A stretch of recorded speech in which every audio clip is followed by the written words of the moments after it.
Mainit pa rin ang ulo mo. Hindi ko maiwasan, Gerardo. Patong-patong na ang problema ko. May balita ka na kay Rosalinda. Wala pa rin. Mula nung umalis siya sa bahay kahapon, wala pa akong balita sa kanya. Hi guys! Hi Pamela. Bakit nandito ka? Kakausapin ko sana si Fernando Jose. Magbabanlaw lang ako ah.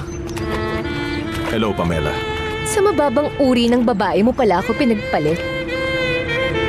Anong masasabi mo kay Ate Fedra? Masaya ako't okay siya. Mabuti pa siya masaya. Hindi gaya ko malungkot. Huwag mong hiwalayan ng boyfriend mo, Rosalinda. Pero kailangan ko yung gawin, Lucy. Alam mo ba, nanghingi ako ng payo kay tita. Anong payo niya sa'yo? Makipaghiwalay raw ako kay Fernando Jose. Huwag mo nga siyang sundin. Wala naman siyang alam, kararating lang niya dito at bihira tayong kausapin. Makipag-usap ka sa boyfriend mo, huwag mo siyang hiwalayan. Hindi ako pinuntahan ni Fernando Jose. Baka nga naisip niya rin na dapat na kaming maghiwalay. Una pa lang tinapat na kita, Pamela. Si Rosalinda na ang nagmamayari ng puso ko, hindi na ikaw. Wala akong paki sa sinasabi mo. Mapapasakin ka ulit.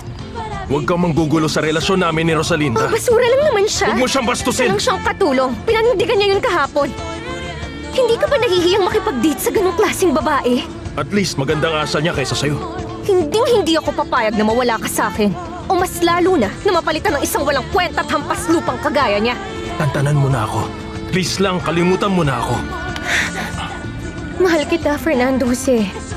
Kahit anong sabihin mo sa akin, hindi ako magbabago sa'yo. Gagawin ko ang lahat para ipaglaban ka at muling mapasakin. Sinasabi ko na sa'yo. Sinasayang mo lang ang oras mo sa akin.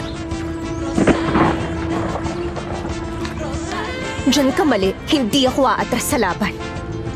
Sisiguraduhin ko na pagsisisihan ng buwisit na babaeng yun na kinalaban niya ako.